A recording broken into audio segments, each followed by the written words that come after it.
umaga pa lang, gising ka na. Bitbit ang pangarap kahit kapos sa pera. Basang damit pero tuyo ang loob. Lakad sa trabaho kahit pagod na ang tuhod. Bunga ng bukas, sa buti lang ngayon. Kapag may tinam sa panahon, may aanihin. Hindi nagwawagi ang umaayaw. Kaya kapit-kapit lang hanggang dulo ng gabi. Sa mahabang pila, dahan-dahang usad.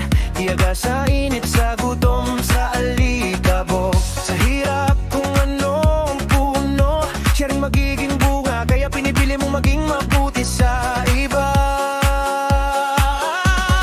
Bunga ng bukas, sa buti lang ngayon. Kapag may tinanim sa panahon, may aanihin. Hindi nagwawagi ang umaayaw. Kaya kapit-kapit lang hanggang dulo ng gabi. Tadag na maagap ang masipang na huli. Iyak at gop, kaane pag niya nag-atubili. Walang matigas na tinapay sa mait na kape. Lambot ng problema kapag matatag ka ring tao. Sige, bunga ng bukas, sa buti lang ngayon. Kapag may tinanim sa panahon, may aanihin. Hindi nagwawagi ang umaayaw.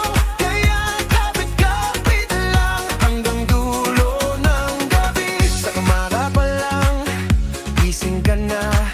Bitbit ang pangarap kahit kapos sa pera.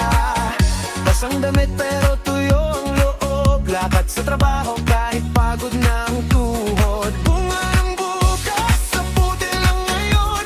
Kapag may tinanim sa panahon, may aanihin. Hindi nagwawagi ang umaayaw. Kaya kapit-kapit lang hanggang dulo ng gabi. Sa mahabang pila, dahan-dahang usad.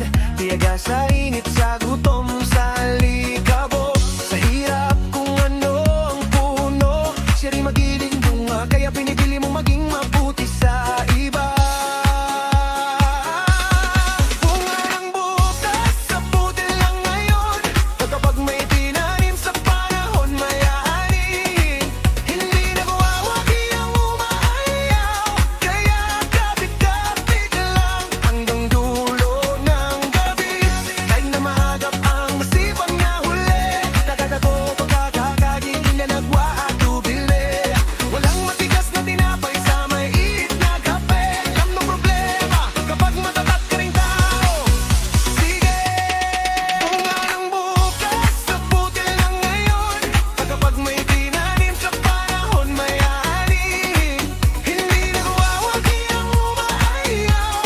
Kaya kapit-kapit lang hanggang dulo ng gabi. Bunga ng bukas. Sa umaga pa lang, gising ka na. Bitbit ang pangarap kahit kapos sa pera. Basang damit pero tuyo ang loob. Lakad sa trabaho kahit pagod na ang tuhod.